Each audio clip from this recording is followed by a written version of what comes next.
சாதாரணமா சும்மா சொசைட்டியை இன்ஃப்ளூயன்ஸ் பண்றதில்ல, பிரபஞ்சத்தையே இன்ஃப்ளூயன்ஸ் பண்ற சக்தி இந்து.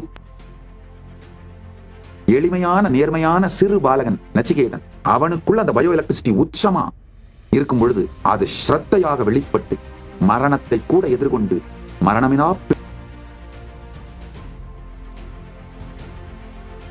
ஒரு 3 நிகழ்வு சொல்றேன் கேட்டுக்கோங்க. பீஷ்மர் இச்சாமிருத்யுவானது, நச்சிகேதன் யமனையே பார்த்து மரணமிலா பெருநிலையை பெற்றது, நச்சிகேதன் மரணத்தை எதிர்கொண்டு மரணமிலா பெருநிலை பெற்றது, பீஷ்மர் தன்னுடைய பிரம்மச்சரிய விரதத்தை டிக்ளேர் பண்ணது மூலமா இச்சாமிருத்யு விரும்பிய நேரத்திலே மரணத்தை அடைகின்ற இச்சாமிருத்யு நிலையை பெற்றது.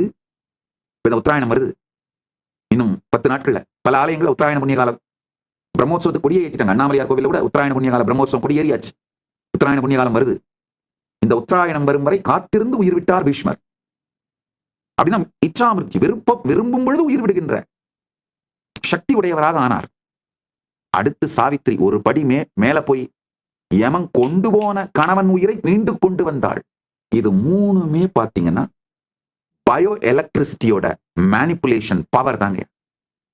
ஒன்றும் அறியாத சிறு பாலகன், எளிமையான நேர்மையான சிறு பாலகன் நச்சிகேதன், அவனுக்குள்ள அந்த பயோ எலக்ட்ரிசிட்டி உச்சமா இருக்கும் பொழுது அது ஸ்ரத்தையாக வெளிப்பட்டு மரணத்தை கூட எதிர்கொண்டு மரணமினா பெருநிலையை அடையச் செய்தது.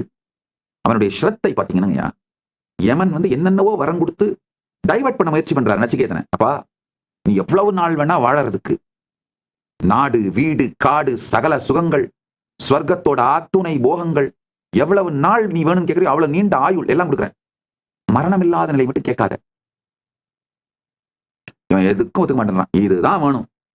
எந்த டிஸ்ட்ராக்ஷனுக்கும் மயங்காத, இந்த எண்ட்லெஸ் டிஸ்ட்ராக்ஷனை பிளஷர்னு நினைக்காத ஒரு தெளிந்த ஸ்ரத்தையோடு பயோ எலக்ட்ரிசிட்டி பீக்ல, கான்சியஸ்னஸ் பீக்ல இருந்ததுனால எந்த டிஸ்ட்ராக்ஷனுக்கும் போகாம இப்படிதான் இதுதான் எனக்கு வேணும் நின்னதுனால யமனிடமிருந்தே மரணமிலா பெருநிலையை ஜீவன் முக்தியை வரமாக பெற்றான் நச்சிகேதன்.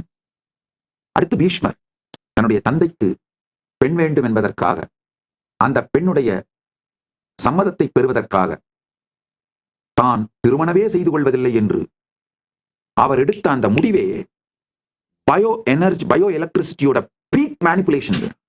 பயோ எலக்ட்ரிசிட்டிய பீக்கு எடுத்துட்டு போறாரு. அந்த கான்சியஸ்னஸோட உச்சத்தில் இருந்து அந்த முடிவு அவர் எடுக்கும் பொழுது அவருடைய உடல் மனம் உயிர் மட்டுமல்ல பிரபஞ்சமே நடுங்கியதுன்னு மகாபாரத டாக்குமெண்ட் பண்ணுது, வியாசர் ரெக்கார்ட் பண்றாரு.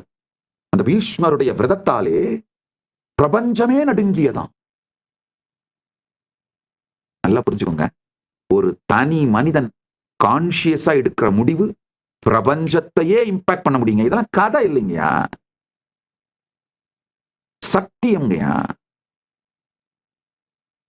பிரபஞ்சத்தையே நடுங்கச் செய்தது.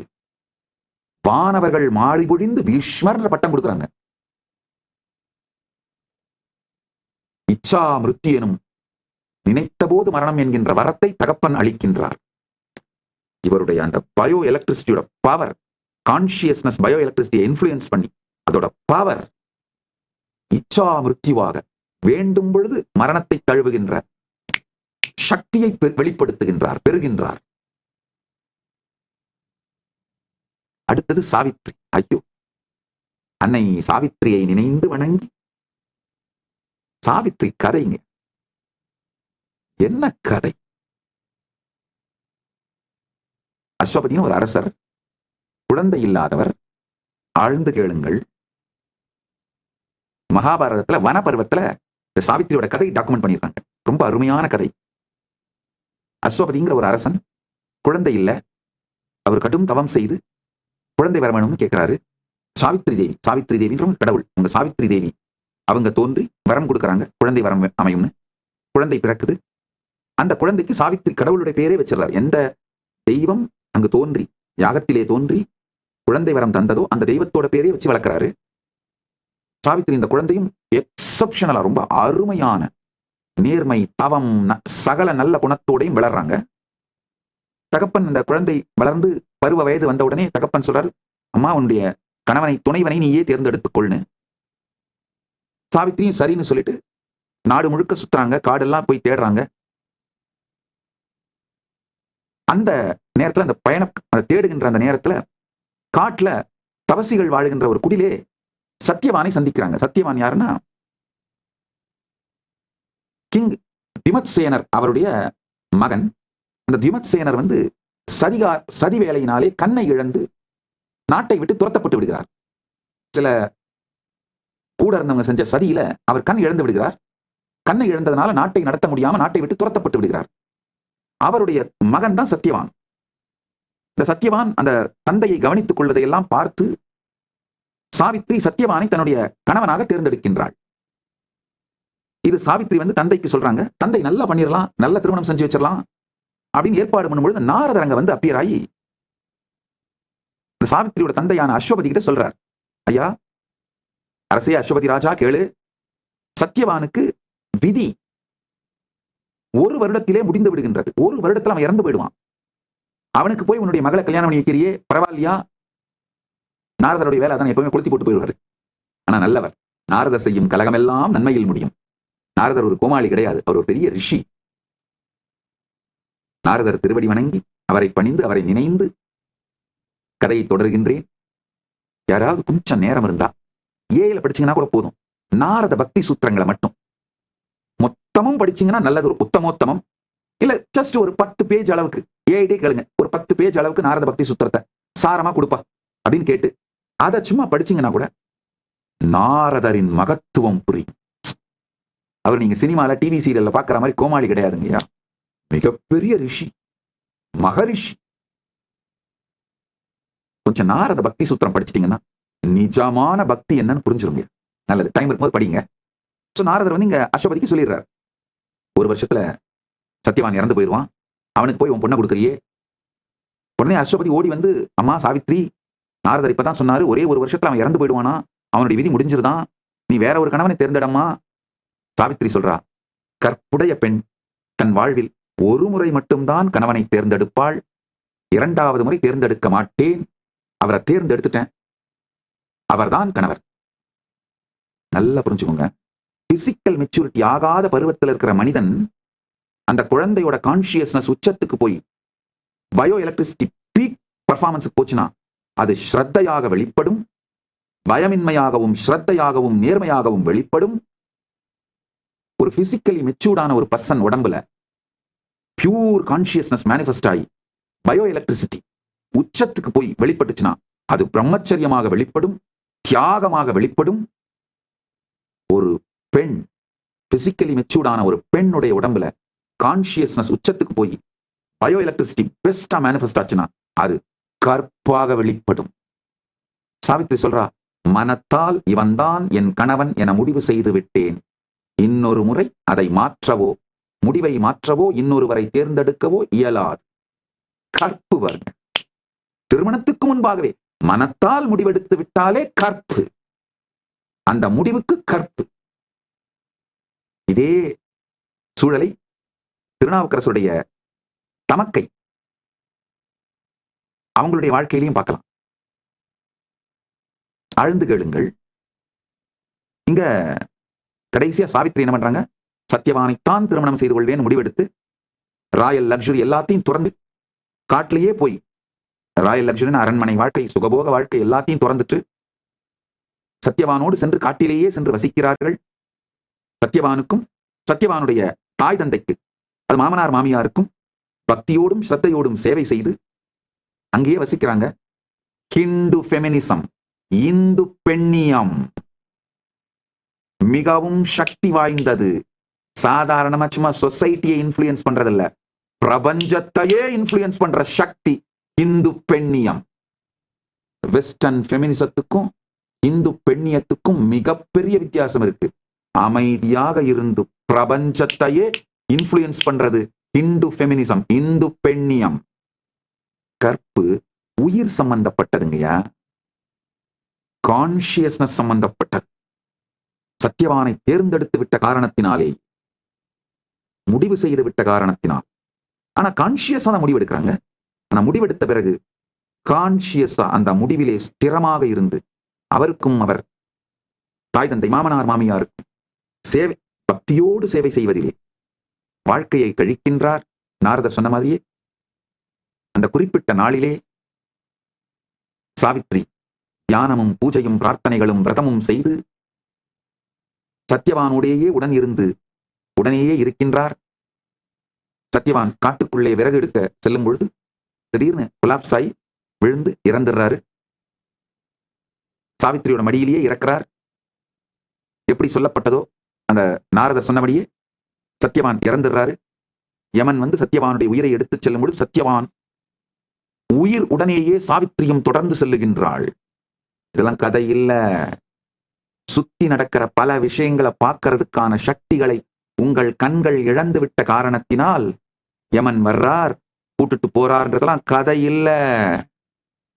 சாட்சியாக அனைத்தையும் பார்த்து மூன்றாவது கண்ணால் அனைத்தையும் பார்க்க கற்றுக்கொண்டீர்களானால் இவைகளெல்லாம் கதைகள் அல்ல, சத்தியங்கள் அப்படின்னு புரியும். சாவித்ரி சத்யவானுடைய உயிரோடே யமனை பின்தொடர்ந்து செல்லுகின்றாள். யமன் சொல்றான், நீலாம் வரக்கூடாதுங்க. சாவித்ரி சொல்றா, என்னுடைய தர்மம், கணவனோடு தான் செல்வேன், கணவனோடு தான் வருவேன். யமனே சாவித்திரியின் கற்பையும் தியாகத்தையும் கண்டு நடுங்குகின்றான். இந்த கற்போட பலம், கான்சியஸ்னஸோட பலம், பயோ எலக்ட்ரிசிட்டியோட உச்சம். நினைத்த மாத்திரத்தில் தன் உடலை துறந்து சாவித்திரியும் கிளம்பி சத்யவானோடு செல்லுகின்றாள். ஆனா சாவித்திரி கால முடியல. கால முடியாத நேரத்திலே சாவித்திரியின் உயிரையும் கொண்டு செல்வது தவறு. யமம் தவறுவதாக மாறிவிடும். யமன் சாவித்திரி என்னென்னவோ எப்படி நச்சிகேதனை டைவர்ட் பண்றது, என்லெஸ் டிஸ்ட்ராக்ஷனை கொடுக்கறது மூலமா டைவர்ட் பண்ண முயற்சி பண்ணாலும் அதே மாதிரி டைவர்ட் பண்ண முயற்சி பண்றான். இந்த சுகம் கொடுக்கிறேன், அந்த சுகம் கொடுக்கிறேன். நம்ம ஒண்ணு வேணாம், ஒரு டிவியும் செல்போனும் கொடுத்தா போதும், என்லெஸ் டேட்டாவும். இப்பதான் ஸ்டார்லிங்க் வந்துச்சு, ஒரு ஸ்டார்லிங்க்கும் ஒரு செல்போனையும் கூடியா நீ எந்த தூக்கிட்டு போயா. அதுக்கு மேல ஒண்ணு பெருசா வேணாம், இதை வச்சு நான் பாடி வாழ்ந்துக்கிறேன். திருப்பி மட்டும் அனுப்பிடாது, போ. என்னென்னவோ யமன் சாவித்திரிக்கு அந்த என்லெஸ் டிஸ்ட்ராக்ஷன்ஸை காட்டி பார்க்கிறார். சாவித்திரி ரொம்ப தெளிவா இருக்காங்க, என் கணவன் தான் எனக்கு வேண்டும். யமன் என்னென்னவோ வரம் கொடுத்து பார்க்கறான். கடைசியில யமன் என்ன பண்றான், வேற வழி இல்லாம பெண்மண்ணீர். சாவித்திரி கேட்கிறாங்க, யுமத் சேனன் அவருக்கு கண் திரும்பி வரணும், கிங்டம் வரணும். தன்னுடைய தந்தை அஸ்வபதி ஆண் வாரிசு பிறக்கணும். இதுக்கு அடுத்து ஒரு முக்கியமான வரம் கேட்கிறா. அதாவது சத்யவான் மூலமாக எனக்கு குழந்தை பிறக்கணும். அது எப்படி நடக்க முடியும்? சத்யவான் உயிரோடு இருந்தா மட்டும்தான் நடக்க முடியும். அதனால யமன் தான் கொடுத்த வரத்தை பூர்த்தி செய்வதற்காக சத்யவானுடைய உயிரை கொடுத்து ரெண்டு பேரையும் இனிமையாக வாழ்வதற்கு அனுமதித்து அருள் செய்து ஆசி பண்ணிட்டு போயிடுறான். யார் வேண்டுமானாலும் இந்த பரிவிராஜக யாத்திரையில் கலந்து கொள்ளலாம். இந்த பரிவிராஜக யாத்திரையில் கலந்து கொள்ள விரும்பும் யார் வேண்டுமானாலும் உங்கள் பெயரை பதிவு செய்து கொண்டு கைலாசா திருவண்ணாமலைக்கு வந்து 1 மாத பயிற்சி, உடல் மன உணர்வு ஆன்மீக பயிற்சியை எடுத்துக்கொண்டு இந்த பரிவிராஜக யாத்திரை குழு எங்கு இருக்கிறார்களோ அங்கு நீங்கள் சென்று இணைந்து கொள்ளலாம். இப்ப உதாரணத்துக்கு இவங்க வந்து இப்ப கிளம்பி நேரடியா நடந்தே பெங்களூர் செல்கிறார்கள். 11ஆம் தேதி என்னுடைய ஜெயந்தி செலிப்ரேஷன் பெங்களூர்ல விடுதி ஆதி கைலாசத்தில் விடுதி ஆதீனத்திலே கொண்டாடிவிட்டு அங்கிருந்து மற்ற மிகப்பெரிய ஆன்மீக ஸ்தலங்கள், தர்மஸ்தலா, மற்ற மிகப்பெரிய ஆன்மீக ஸ்பிரிச்சுவல் ஈகோ சிஸ்டம்ஸ் எல்லாம் போய் எக்ஸ்ப்ளோர் பண்ண போறாங்க. நீங்க ஒருவேளை அடுத்த மாசம் ஜாயின் பண்ணணும்னு நினைச்சீங்கன்னா கூட வந்து பரமசிவசேனா நிகழ்ச்சி கைலாசா திருவண்ணாமலையில கலந்துக்கிட்டு அந்த நேரத்துல நீங்க ஜாயின் பண்ண நேரம் பிப்ரவரியோ இல்ல மார்ச்சோ ஏதோ ஒரு நேரத்துல இந்த பரிவிராஜக பரமசிவசேனை குரூப் மக்கள் எங்க இருக்காங்களோ அந்த இடத்துக்கு நீங்க நேரடியா போய் கலந்துக்கலாம். இது தொடர் யாத்திரையாக நிகழ்ந்து கொண்டு இருக்கும். எல்லாரும் வந்து 1 வருஷம் பார்ட்டிசிபேட் பண்ணிப்பீங்க. 1 வருஷம் முடிச்சுட்டு நீங்க போறதுனா போகலாம், அது உங்க விருப்பம். ஆனா இது தொடர் யாத்திரையா நடந்துகிட்டு இருக்கும். அடுத்தடுத்த பேட்ச் வந்து கலந்துகிட்டே இருப்பாங்க. இது நடந்துகிட்டே இருக்க போகுது. இன்று துவங்கும் என்றும் முடியாத பரிவிராஜக யாத்திரை துவங்குகின்றது. பரமசிவ பரம்பொருளின் பேரருளால் இந்த பரிவிராஜக யாத்திரை செய்கின்ற உங்களுக்கும், உங்களை காண்கின்றவர்கள், நீங்கள் யார் யாரையெல்லாம் காண்கின்றீர்களோ, வளப்படுத்துகிறீர்களோ, என்ரிச் பண்றீங்களோ, இவங்க எல்லோருக்கும், உங்களுக்கும், உலகத்திற்கும் பெரும் நன்மை செய்யட்டும், பரமாத்வைதம் அருளட்டும், பரமாத்வைத பிராப்திரஸ்து என்று ஆசீர்வதிக்கின்றேன். ஆனந்தமாக இருங்கள்.